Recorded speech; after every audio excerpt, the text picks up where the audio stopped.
About two things. What is design? Design involves developing an executable version of the software. And the next thing is I told you about commercially available software as well as a specific software that has been developed for the uses. The next topic is object-oriented design using UML.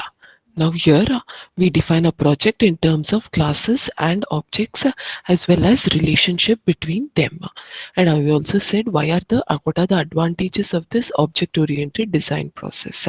One of the main advantages are it improves the understandability, maintainability, and also uh, takes care of the complexity of the program.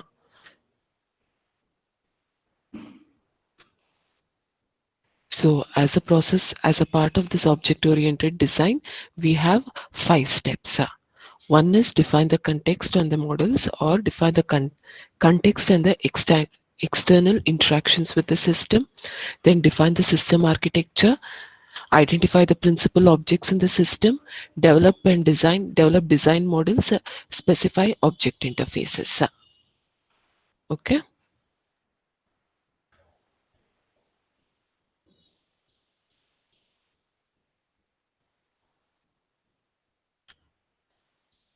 So these are the 5 steps. I just want you to go through it and I will start the session.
Okay, guys. So I explained you about the first step and the second step, right? The first step is an object-oriented design. Am I audible?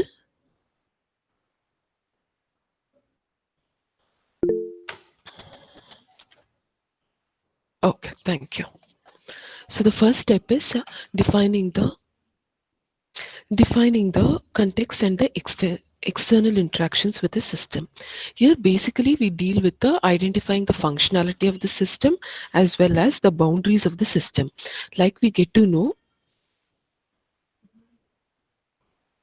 even now it is breaking, Janvi. Voice is breaking now.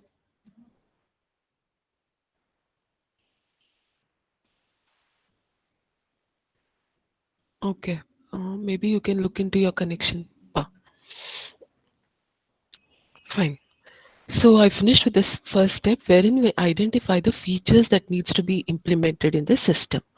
Along with that, we also try to identify the functionality that needs to be developed, along with the boundaries of the system. And also when we say boundaries of the system, it means that what is the functionality that should be developed as a part of the system and what will be developed outside the system, so that there is no conflict later in your when the product is developed. So in order to do this, we have two things. One is the interaction model and the other is the system context model. So what does the system context model define is, it defines the system in which the system in its environment. Here the environment means the boundaries of the system. Interaction, it shows how the system interacts with the other components. So this is what I told you, and we also explained the models for that. That is system context model for a weather station system, wherein we identify the overall system environment and how it has been, the different components and how it is related. Okay, along with this, the system context you can also define by a use case diagram. Here in this section, all the examples are related to weather station use case. So the use case gives the features or the functionalities for a particular actor. And along with this use case diagram, we have a description in the form of tabular format. So whatever the use case we have in the diagram, more details are given to it in the tabular description. So it gives extra details along with the use case diagram. Next, in order to define the interaction model, okay, where was I? Yeah, after this,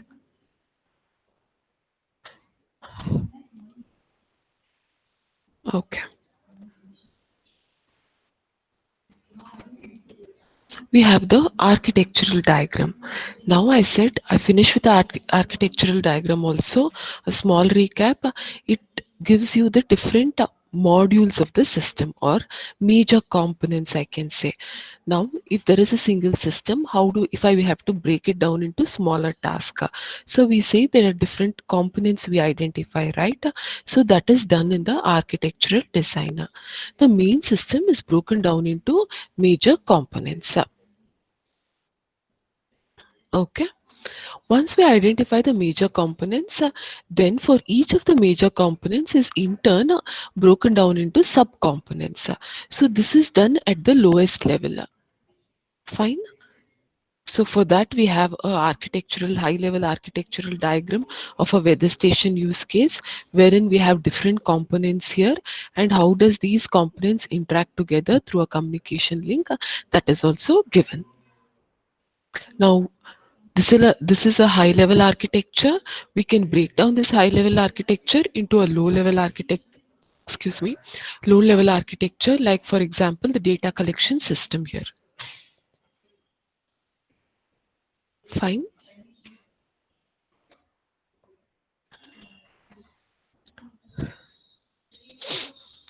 Now till yesterday I finished the first two steps. Now the third step is object class identification. Now this is basically what you learned in your OOMD. Here the use case. So in the first step, you identified the features of the functionality, right? The next step is to identify the objects and the operations of a system. So maybe you can use the previous steps and like a component or a feature, and for each of that you can apply this object identification class. So once you identify objects, then what will you do? We will come up with or identify the classes associated with that objects. So identifying the object classes is often, it is too often a difficult, is often a difficult task of the object oriented design. Why it is a difficult task is, sometimes it will be overlapping with the other objects. So you should be able to identify unique objects in such a way that they do not overlap with the other. Yes, it is not a magic formula. That is what they say. See, it means that you require some skills and experience as well as domain knowledge. Skills in the sense, as soon as you become software engineers, they will not put you to designing task. Agree with it? As soon as you join, let's say for example, you complete your engineering. So as soon as you complete your engineering, will you become software designers? No, it does not work like that. See, you first start with your or as a developer or an intern, and then you go to a developer, and then you come up with a designer. Okay, so whenever we are going with object class identification, it requires certain amount of experience in object oriented programming. See, I we in the previous example, yes, I told you about a object class student, an object class called faculty, an object class called department. Now there may be certain things, an object called college, university, like that. Maybe you may say within an, ma'am, why we require two different objects like faculty as well as department? Why can't we have the class called or the attributes of the faculty within the class? Um, I can say department or CSC department, right? Something like that. There will be so much complexity and confusion. So it requires a little bit of skills to identify the objects. And it is an iterative process. Iterative process means at one shot, I sit today and I complete the identification of all the objects. No, it does not happen like that. See, you see the first feature. Based on the first feature, we come up with certain objects. Maybe the next I see the other features or components, and I come up with another object, set of objects. Then later, maybe while combining these objects, there may be certain overlapping or duplication available. So you can sit and identify that also. So this is nothing but an iterative process. Okay, and it's not like a one man job. Okay, so I will do and I will finish and it is correct. It does not happen like that. Yes, someone will design it. Later it will be discussed along with the team members or with the people who are involved in the design, and then they approve of it. Okay, so there are different approaches for class identification of an object. Now, ma'am, how do I identify an object? See, yes, after a certain amount of experience, you will be able to identify based on your requirements or your use case diagram. You can just it's an intuitive approach you can do, but still there are different approaches for identifying an object. One is a grammatical approach based on natural language description of the system. Now, based on the description or sentences given within your requirements document or in your tabular form, you see the whatever the nouns are within your statements, okay, that you can identify as objects. Basically, attributes and objects will be the nouns, whereas operations and services will be verbs. So that is one way of identifying an object. So always remember that in a sentence, wherever you identify nouns, they are objects. They can be objects or they can be attributes of an object. Wherever they are verbs, like mm, they represent operations or services. Can someone give me an example for this?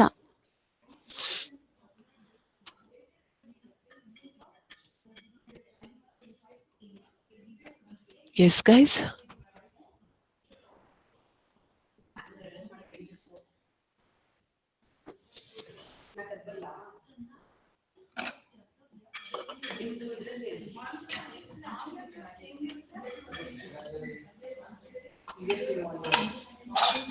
Yes, guys. Can you give an example? A noun which can be an object? 3 Cలు ಇದೀನಿ. Hmm, hmm, hmm, hmm. One thing I wanted to tell is HOD ma'am wants to address you students. So maybe anytime she'll come now and address. Okay. So please be online, all of you. Okay, guys. What was I talking about? Yeah. Can you tell me a noun, a sentence wherein a noun will be an object or an attribute and operation will be a verb, will be an operation or services? Very simple sentence.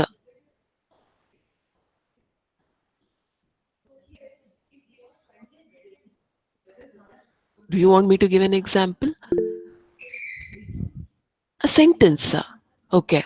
Ananya is responding to my query. Okay.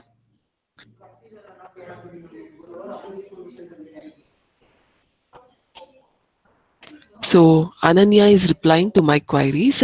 What is the noun there? Ananya. And queries. Fine. And verb will be replying to. So that is an operation or a service. So maybe I can take Ananya as an object and responding to as a operation. Yes, Ananya, your other example, shopping center. I'm shopping, yeah, at so and so mall. Okay, at so and so center. That mall noun will be an object. Shopping will be a verb or a service. That will be an operation. Did you understand? So any sentences are there within your requirements document or anywhere that can be used for identifying objects, attributes or services or operations. Did you get this? So that is one way of identifying. Next is we can use tangible entities in the application domain. Tangible entities are in the sense like aircrafts or roles, some objects. Let's say, for example, in insulin control system. In insulin control system, what are the things, tangible entities we encounter will be a doctor, a patient, and a hospital, all of that. So all of those tangible entities can be treated as objects. Another one approach is use scenario based analysis or behavioral approach to identify objects. See, let's say for example, I've asked you to, someone told me about scenario based approaches where you will be telling stories in order to gather requirements, or you will be working in that environment to gather requirements. So based on those approaches also we can get the objects, attributes and methods. Okay, see, I try to explain certain operation, like I'm teaching for 3B class. So using this sentence or this is a scenario, right? So here the students I am teaching all can be used in identifying the objects and attributes as well as methods. So once you identify objects, the common things within an object can be taken as classes. Fine with this?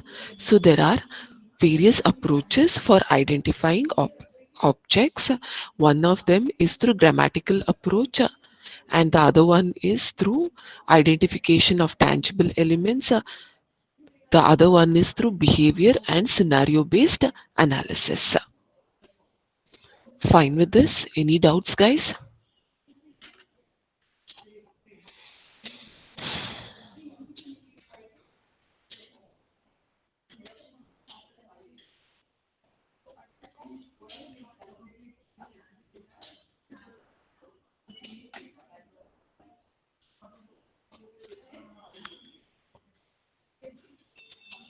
So the next slide is about how can I gather or how can I identify objects within my weather station description. Okay. So I just want you to read through this. This is whatever approaches we thought. Based on that, they have given a use case and how will you identify the objects with from this description. Fine. So by reading this, I just want you to read for 2 or 3 minutes and identify objects. What from your analysis, what will be the objects? Okay, 2 minutes you can take.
Okay. So by reading this slide, can you identify any of the object?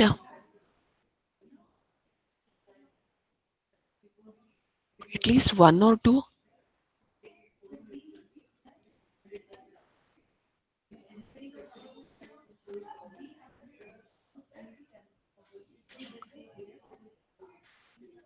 No? Come on, guys. Any nouns here?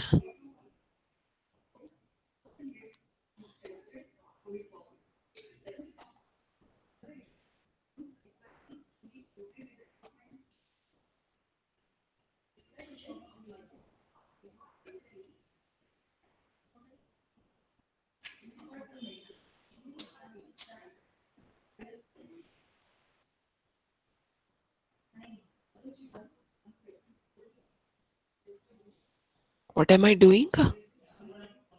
Yes. What words am I highlighting here?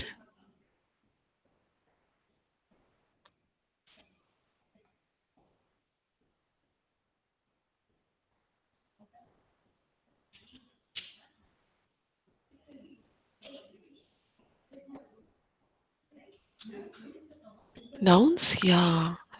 So all these nouns can be objects, and we can group these objects to form classes. First one I highlighted was weather station. Now I say a weather station collects data. Okay, fine. So, and I say it performs processing of the data and it transmits the data. So if I say weather station is an object or a class, then collection is one operation, processing is one operation, transmitting is another operation because they are all verbs. Did you understand? The other nouns which I identified were thermometer. Maybe one is general. If I want to have, I can have a thermometer. See, here only you can do one thing. I can say there are different objects like ground thermometers, anemometer, a wind vane, barometer, and rain gauge. So all these instruments I can identify as objects. Then I have data. So data is also an object. This sentence, if you look, data is collected periodically. So data is the noun here. So I can create an object by name data, and I can have what are the operation I can say collect or collection of that data can be a which is a verb, can be an operation or a service on that class or object. Did you get it? So once you have a description of a use case like this, it by using the skills what we taught, four types of skills or four types of steps, and your skills, you can identify classes and objects very easily. Yes, it will not be perfect at the first time. Now if I as soon as I told you so and so are the objects available, so ma'am, is it perfectly correct? No, I can argue with you or you can have a discussion with me and saying that no ma'am, this is not right. Let's say for example, instruments, I have said all of these are as objects. Now Ananya or someone may say, ma'am, I will have an object by name instruments, and within instruments I will have an attribute called type, which will tell a thermometer, anemometer, or barometer, or rain gauge. Yeah, that is also possible. Did you understand? So how this is not a single step process, and while you are doing this there may be certain amount of discussions. There are also sometimes what happens is you will design like this, but while you're implementing there may be certain issues you may think that it is not possible and you want to change that design. That also happens. Did you get it, all of you? So what based on this, in your textbook they have identified the following objects: ground thermometer, anemometer, and barometer. thinking that they are application domain objects or hardware objects, and weather station because it acts as an interface or it explains the interaction, okay, and also weather data because it summarizes the data from the instrument. So like some of you said, these are some of the objects. Now I said, ma'am, is it an hard and fast rule? No, we can have our own objects identified from the above use case. But one of that, what is given in your textbook is this one. Fine. So what I wanted to, what did I tell was only this. Instead of having this as a three different objects, I will have a single object. I can have, right? One single object by the name instrument.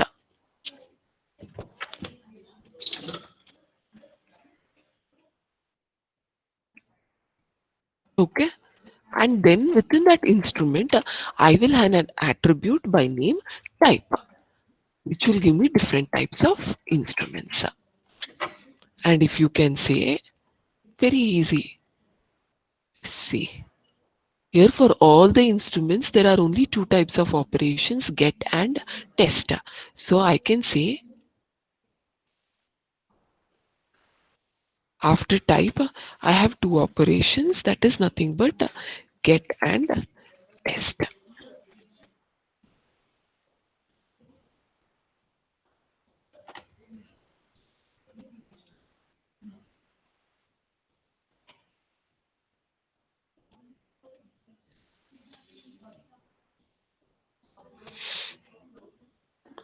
Yes. So am I clear with this?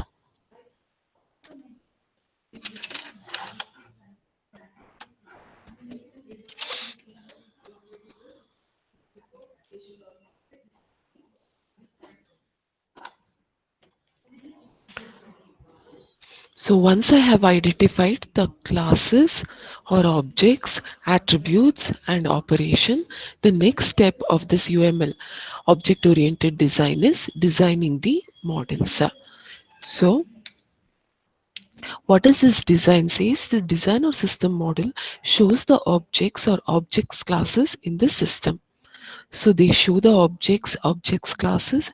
They also show the associations and relationship between these entities. So once you have identified the classes and objects, you have to design them and also come to know about the relationship between the objects and the classes. See, coming up with a relationship or association is not that very easy. It depends upon the requirements of the system. So let's take for example in the previous slide. Now there is weather station and weather data.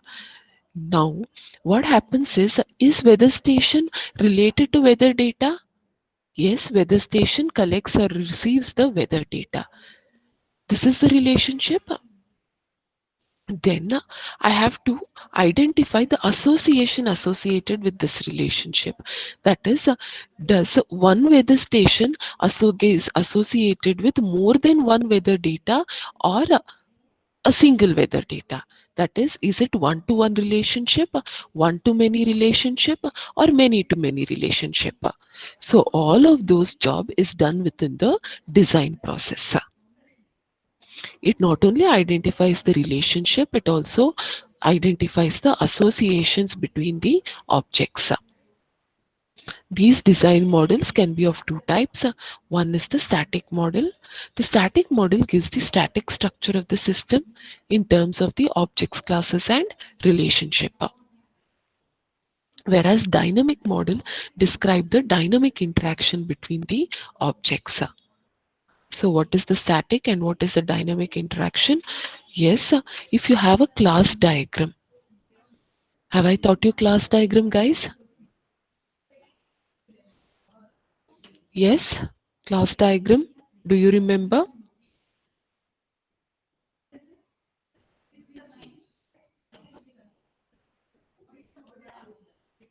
Second module we learned about class diagrams, right? So one way of representing the static model in UML is to use class diagrams. So I'll not explain that in detail because we have already done associations also. I have taught association names, all of that. Dynamic model gives the interaction or dynamic interaction between the objects. And an example for that is your sequence diagrams, wherein it will tell you how the objects interact with one another. So your design can be of two things or of two types, static model or dynamic. Static model, they give the static structure of the system, whereas dynamic models, they give the dynamic interactions in the system. So this is what we have. Subsystem models are also static models, whereas sequence models give the object interactions, as well as state machine models, which show individual object how they change their state with respect to some event. The example what you learned for microwave.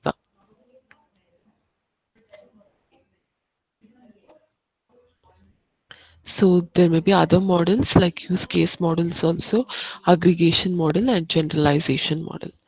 You might tell, ma'am, use case model is used to identify features in context models, right? But see, in use case diagrams, what you learned right now is known as first level use case diagrams. There are something known as level one, um, or not use case, maybe, yeah, each of that you can level two like that, wherein you can explain more about it. And there is something known as data flow diagrams also. Levels come into picture there. Level 1, level 2, like data flow diagrams. That also will allow you to represent your dynamic models.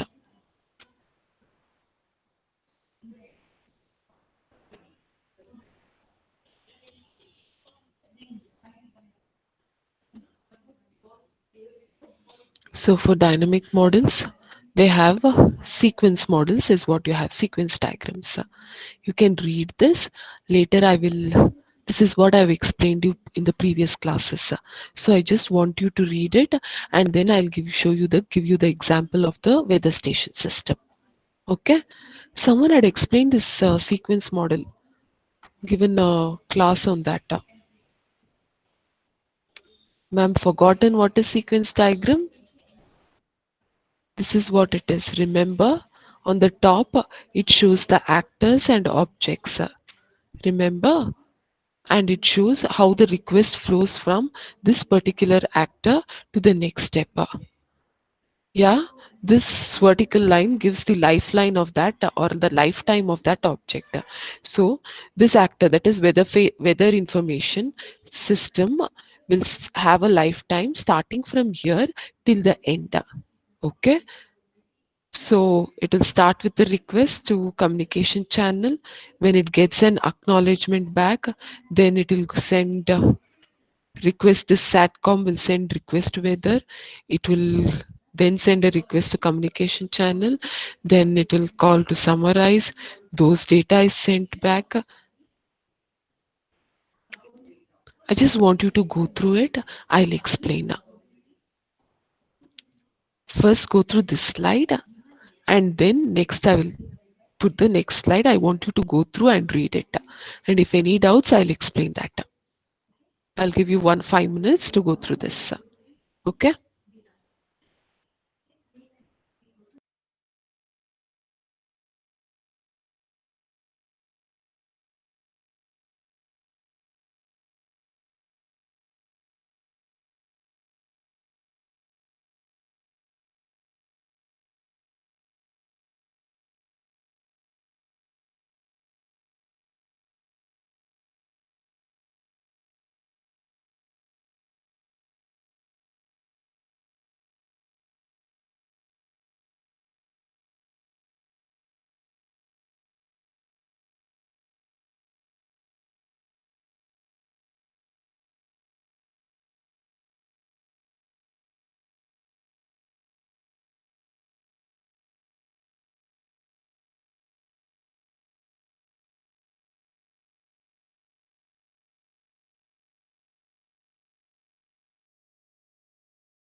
Okay, guys. So in a sequence diagram, what are objects? Objects are given on the topmost, that is here. I think I'm explaining it again, so I'll go a little bit fast. So objects are all which are on the top. Okay. So these are all the objects. Fine. Time is represented vertically, so models are read from top to bottom. So time is from here, is from top to bottom. Okay. So the time starts from here and it ends here. Why? Because all the operations, you can't read this diagram from here. No. You'll always start reading this or understanding this diagram or drawing this diagram starting from the top. So this is the first during the initial time and this is the end time. Okay. And the next is interactions. Interactions are given by the labeled arrow marks. So this is one interactions what you will be learning. So this is a labeled interaction here. Okay. So the arrow mark shows the direction of flow. So here it means that this a request for the information flows from the this object weather information request to statcoms object. Okay. And here I have this acknowledgement. So this acknowledgement is the flow of the information or a call from statcoms to weather information system. So it is this, the arrow mark shows the flow of the or the call of the function. Then a thin rectangle and the object lifeline represents the time when the object is the controlling object in the system. So if this is a thin rectangle here, which shows when it is in control in the system. If you see this, the weather station system is active throughout. But here, weather data is only active during this interval. After that, if you want to try to access the weather data, it will not be available. Here, in this sequence diagram, we are explaining about weather data collection. So weather data collection is initiated by the weather information system which sends a request to the STATCOM. Okay. Once the STATCOMs receives the request, it receives an acknowledgement. Okay. So an acknowledgement is received. So again the STATCOM requests the weather data. See, the first request was from this object to this one. The next from here it sends to weather station. This is like an acknowledgement telling that your request has been received. So this is an acknowledgement which this object sends telling that I have received your request, I will process and send. So weather station also sends an acknowledgement back to this one here. Then this weather station will not get the data. In turn, it communicates with communication link, which in turn calls the summarize function of weather data object. So this weather data object is only active during this mid time. So the data what it collect, it gives it back to comms link, which in turn gives back to weather station. Now weather station sends this here. Here, this object in turn sends an acknowledgement saying that I have received your data. So whatever data it receives, it replies back to the weather station system. Okay. Once it receives the data here, it is sending an acknowledgement. Now, this is one of the design which is given sequence diagram which is given in your textbook based on the author's representation. Now, you might say, ma'am, I don't require an acknowledgement. I've just sent the request. Yes, you can skip this acknowledgement. Okay. So, any doubts in this, guys?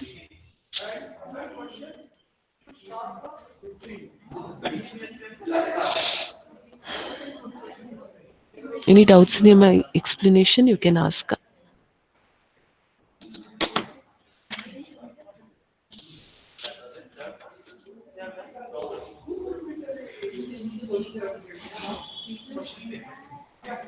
You can go through this diagram once more, and if you have any doubts, just let me know. You might tell, ma'am, we can have a different design. Yeah, that is left to the people who are coming up with the design as well as the use case. How you want the requirement should be there, or how the system should work. Okay, if you don't want, this is like a what kind of, we call that a request and acknowledgement, that every time you send a request there is an acknowledgement back. If you say I don't want such a kind of connection, then you can come up with a different one.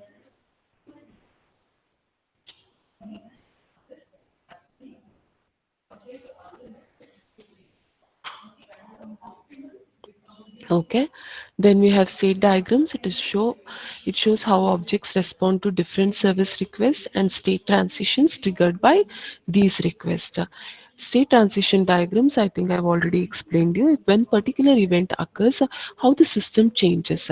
Based on whatever event you receive, what will be the changes that will happen in the system. So that is given within the state diagrams. So state diagrams are useful high-level models of a system or an object's runtime behavior. So you don't require a state diagram for all objects. Many of the objects in the system are relatively simple and state model adds an unnecessary detail to the design. See here it is left to the, it depends upon type of the application you are developing. Let's say your system is like an event triggered application. In those cases state diagrams are actually required. But let's say for example some kind of web application or something like that, then the state diagram does not have any use. Okay, so based on our application you will be developing models. Actually, based on unified modeling language, I think there are 30 or 40 models which are available. So ma'am, if I am developing a project, should I use all these 30 40 models? No, whatever is appropriate or enough to describe your project, that you will be using in order to come up with your system. Okay, but still they have a state mod. For a weather station, they have a state diagram. Let's say for example the weather station is in the shutdown mode. Okay, there are three things that can happen: either restart it, either uh, I'm sorry, either restart it or power save or reconfigure it. Okay. Once you do this, then it goes to the running state. From running state, what are the different states it can go through? It is described in this diagram known as state diagram or state transition diagram. So will you go through this diagram? Fine. I'll give you 5 minutes to go through this diagram and then I'll ask someone to explain. I think you can do it, right? Okay.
Okay, guys, by the time you go through this diagram, can you answer your attendance?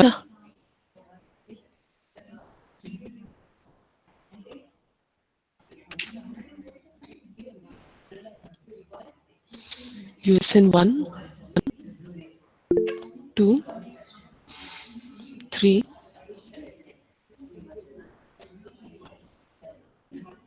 4, 5. 5 is absent. 6, 7, 8, 9, 10, 12, 13, 13, 13 absent, 14, 15, 16, 17, 18,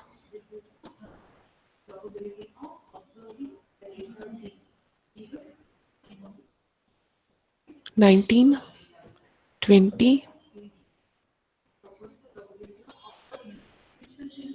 20 USN,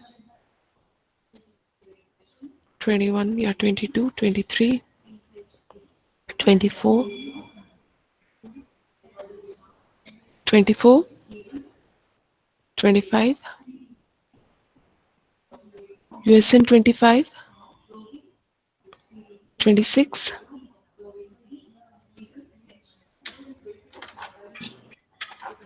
26, 27, 28, 29, 30, 31, 32, 33, 34, 44, 45, 45, 46, 47, 48, 49, 50, 51, 52, 52, 54, 55, 56, 57, 58, 59, 60, 61, 62, 63, 64, 65,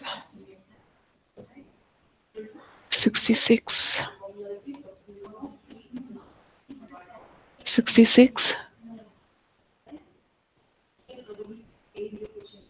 68, 68, 69, 7, 69,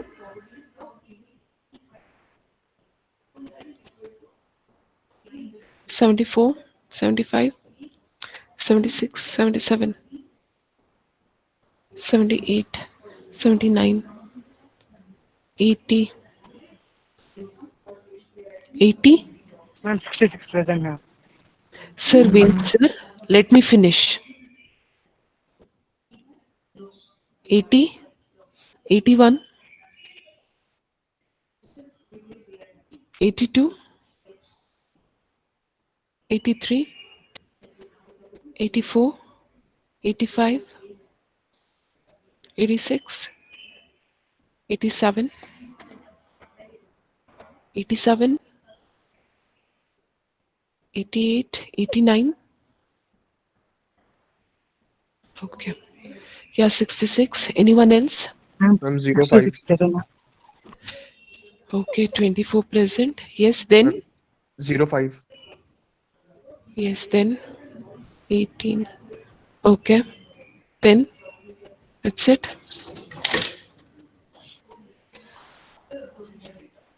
87 present, ma'am.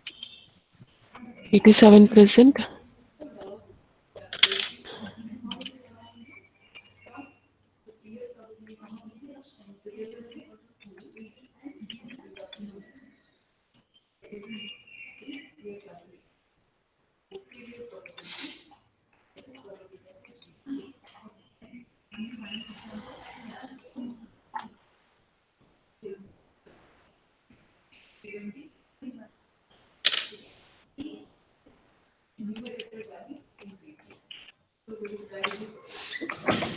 So following are the students who are absent.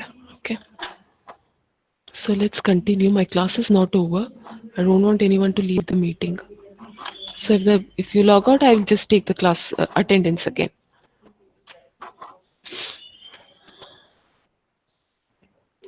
Fine.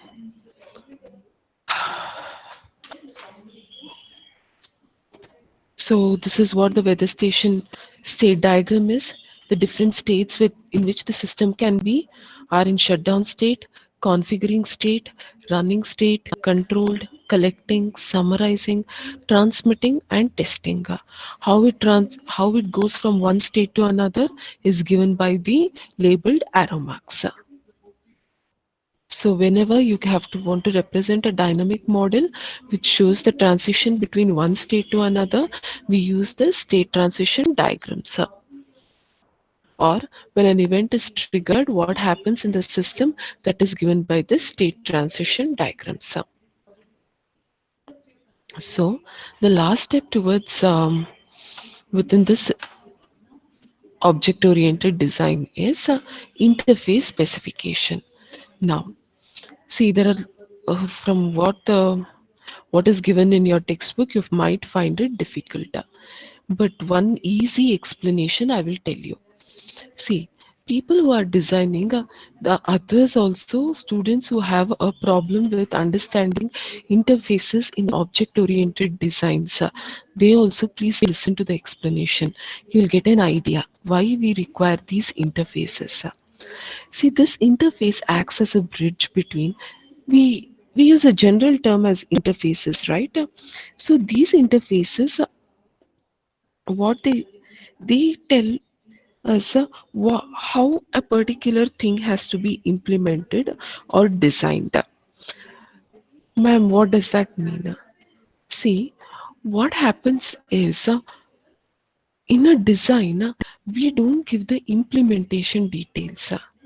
Okay, but we only tell what attributes should be there, what function should be there. So when I give that, what happens is people, or maybe I will explain like this. The hierarchy in a software company is there is a top level designer or an architect, then we have team leads, and then we have developers. Agreed? Okay, fine.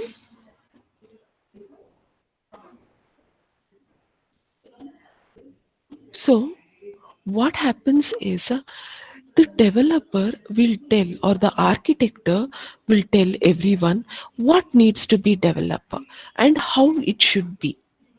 But he can't develop it. He can't sit and develop, right? He will be the only person who will be working on the project. What he does is he only gives the framework, and he tells to the developers to use this framework and come up with a product. Ma'am, why he should give this framework? See, if he does not give the framework and say, yes, design is there, you please come up with that using that design, come up with the code. If he says like that, you as a developer may either follow his design or may not follow it. Agreed? Yes, that's why he gives us interfaces telling that it is like a hard and fast rule that it should be like this only. You can't deviate from that. One real time example I can give you is your assignments. Why do I give you an assignment? I know it is important questions, and if I say just say important questions and allow you to write all the important concepts, will you cover everything? Let's say for example, I will not give assignment questions, but while doing the class, I will say these are all important questions, learn them. Will you learn? Or if I ask you to write all the important questions that were covered during the classes, please write it in your assignment book. Will all of you cover all those questions? Ma'am, I don't think that is important. I left it. Or, ma'am, everything is easy. I will not do anything only. This is what you will give reply, right? So, in order to make you write everything, what I do, I will say 12 questions. Now, even after giving the 12 questions and say write all of these, what will you do? You will skip answers. One page answer you will write only in 3 lines or 2 lines and say, yes, done, ma'am. So what do I do for that again? I will say it has to cover so and so points. You have to write so and so pages. All the points within this section to this has to be included. Yes, do you agree with me? Basically, I'm imposing a rule on you to do like this way only. Yes or no? Did you get this, guys?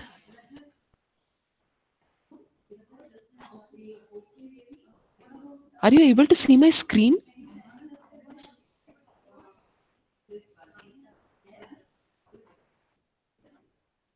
No. Yeah.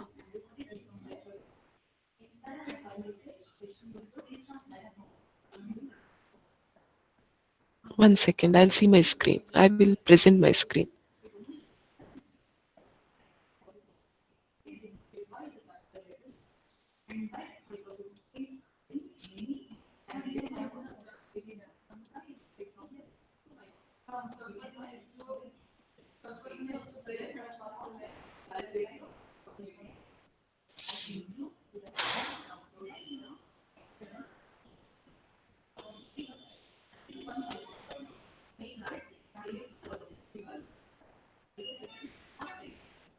Now you are able to see. Actually, the network is being very slow. So thanks. So the same thing is done in interfaces. Interface is like your rule or the questions what we give in the assignment. Okay, and the assignment what you write is like the classes. Which tells so your whatever assignment you write is governed by the questions what I give you. Do you agree with that? The assignment copies which I receive, what is the framework for that? The questions which I have given. Yes. Similarly, your the same analogy I will apply to these interfaces.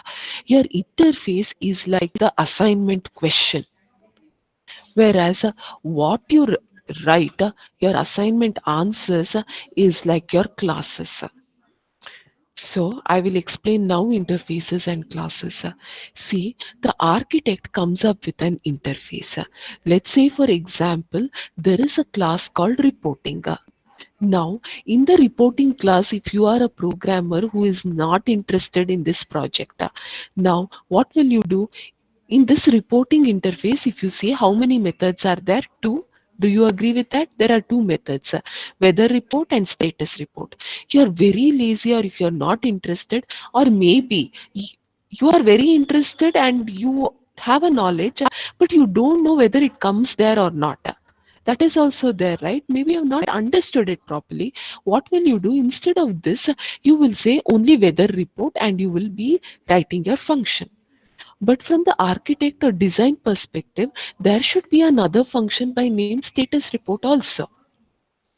So what does this interface tell is it will give me empty methods like there empty, or I can say there it will tell there should be two methods, report weather report and stated report. And the implementer will see this interface and come up with a class or design or code a system. So when he codes a system, he has to have these two methods, weather report and status report. Not only have the same methods, the name of the methods, the return type, the data, what it is returning, everything should be same as this interface. He cannot change it. So it is like a rule for coding. What is the advantage of this? One advantage is to make sure that you are not leaving any features. Like what I said, if there are two things to be done and if you have developed only one thing, you will be missing on that. One thing is that. And the other thing is, people, if they are using your function weather report within this module, okay, they will know that these functions are available and you are implementing it. They can use this. So this remote control may be for collecting the data. It may use the data from this function known as weather report, right? So in order to call it or use it, it will know that where it is available, what is the type of data available, and all of that.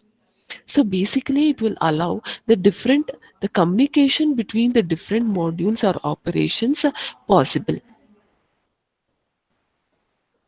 Yes, did you get or did you understand at least 50 to 60% of what I'm teaching you now? Yes, please give your opinion because it is a very difficult concept interfaces.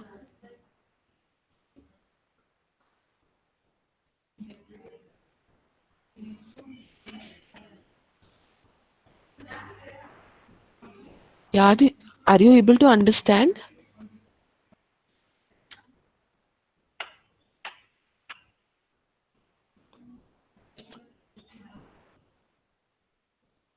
Yes, guys.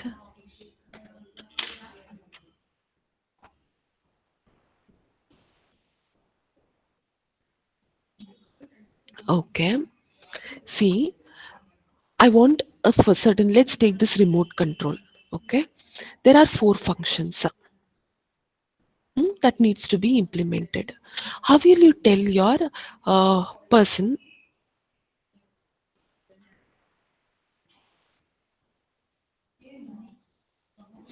Um, let's say this interface remote control is not there. So a coder has to develop the code for this remote control module. Fine. So what will you do? He will know that this remote control has to collect the data. So he will give a method called collect data.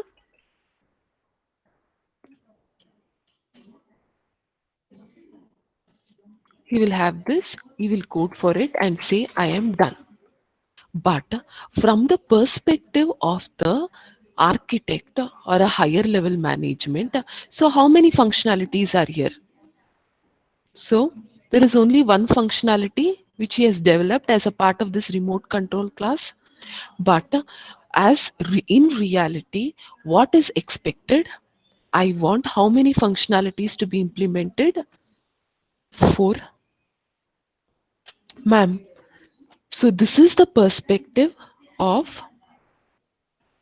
the designer.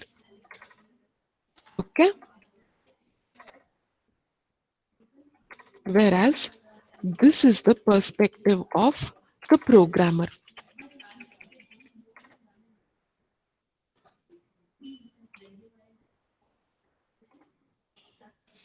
Agreed? So don't you think this is a miscommunication here between the programmer and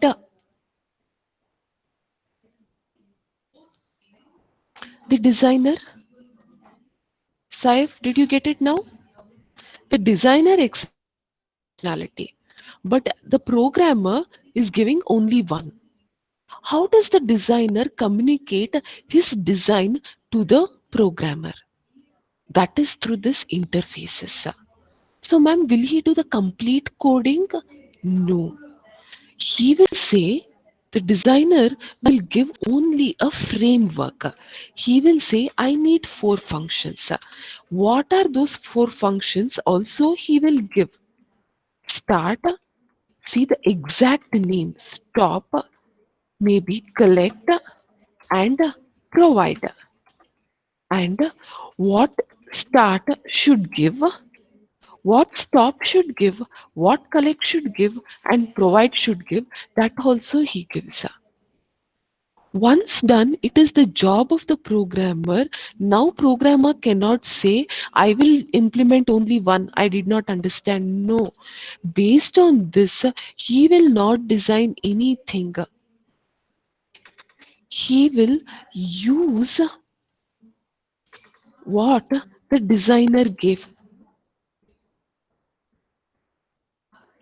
So basically, the programmer will use what the designer gave, like the start, stop, and come up with. So this framework is known as interfaces.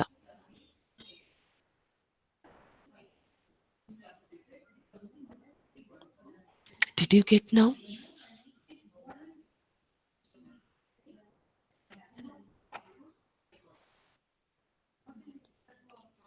You might ask, ma'am, it is an extra effort. Yes, it is an extra effort. But what are the advantages of this? The advantages are whatever the requirements are given by the designer, architect, or the customer, everything is implemented. There is no confusion. The other thing is what is the name of the function he has to implement, what data it is giving as output, what data it is taking as input. Everything the programmer will know in order to do the coding. Not only that, if someone else, let's say for example, this report status, this class, here there is a status report, right? He wants to use the function known as collect data. Then he will know that before the implementation only, he will know that I can use this function called collect data, which will be implemented in order to do my job. So that is the use of interfaces. Yes, for this interfaces concept will be used only in high level programming or very complex projects.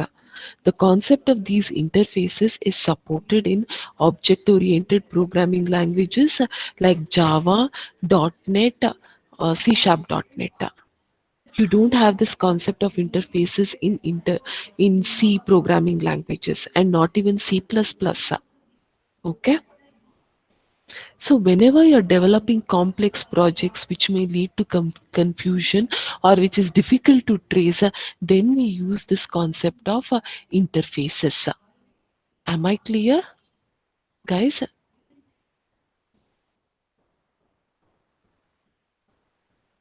So, interfaces have to be specified so that objects and other components can be designed in parallel. Designers should avoid designing an interface representation but should hide this in the object itself. Objects may have several interfaces which are viewpoints on the methods provided. The UML uses class diagrams for interface specification, but Java may also be used. So these interfaces are similar to the class diagrams, okay, or your object diagrams.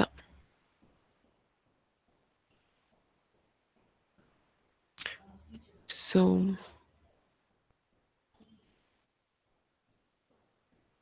you can go through the slide, and any doubts, please let me know.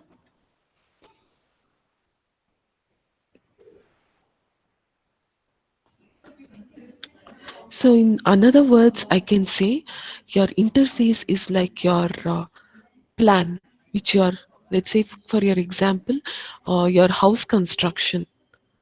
Now, does an architect just tell in words that this is all what, this is how the building will be like? What does he give? He gives you a plan, right? Or a blueprint. The blueprint tells exact specification of the house. What is the length, breadth, or what is the area that will be covered? Not only that, he will give you an electrical diagram or concrete diagram or what, everything of that foundation diagram, each of which he will tell how much width of the foundation should be there.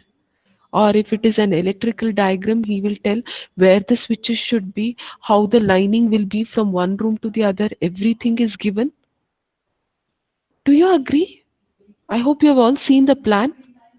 Haven't you seen the plan or housing plan diagrams or something like that? You have seen, right? It is not the actual building, but how your building will come, it is the exact representation of that. Yes. And the builder or the mason will build based on the exact plan what it is given by the architect or what is there in the blueprint.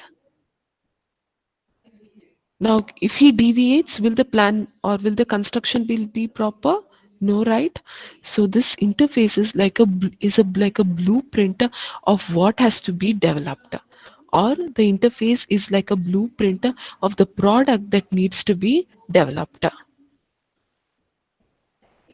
Yes, please read it. And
so, any doubts, students?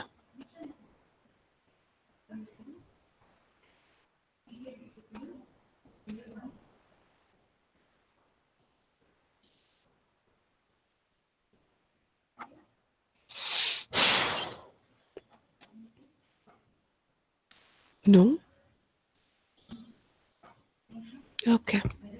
So the next topic we have is design patterns. I'll just give you two or three lines about this, and we can continue this in the next class. Okay.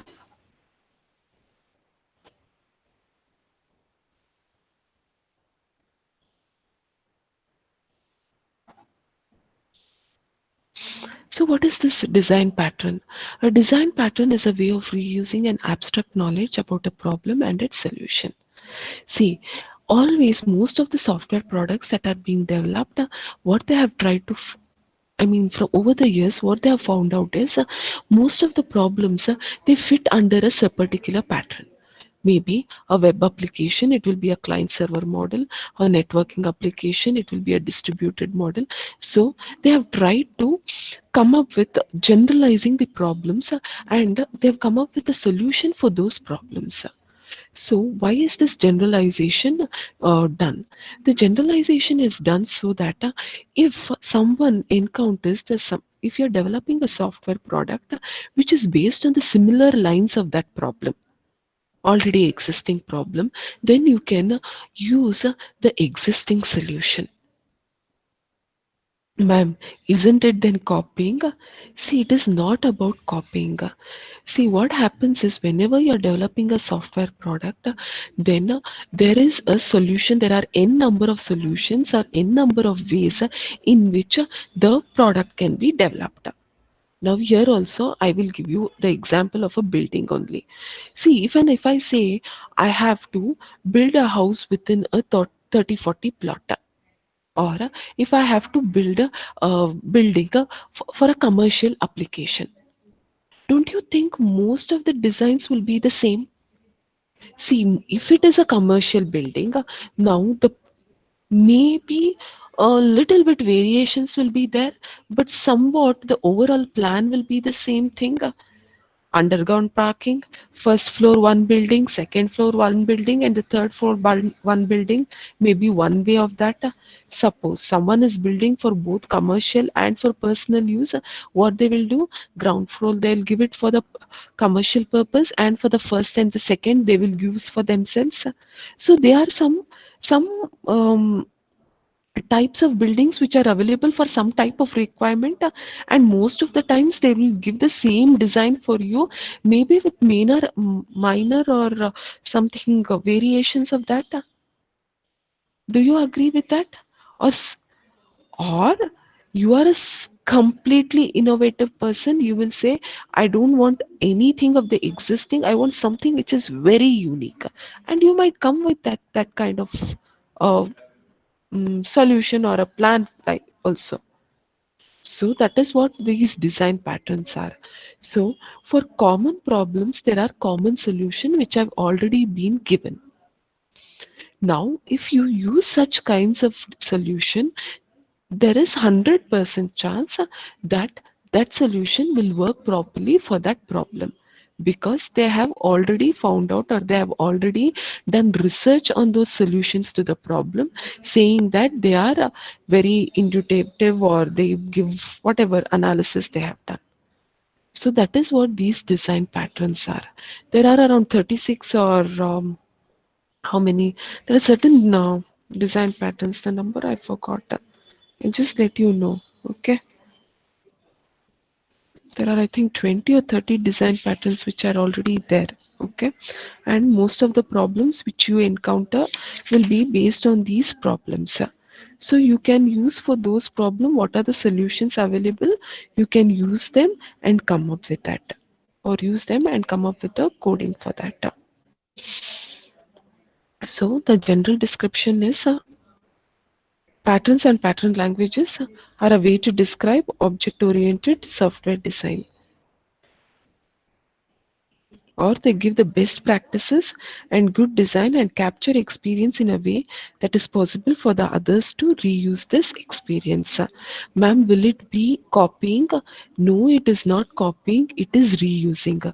The reason why they have come up with this pattern only is people can use it and develop their products. Okay, so I'll stop at this stage and continue in the coming classes. If any doubts, you can ask me. Otherwise, we can wind up the session. Thank you.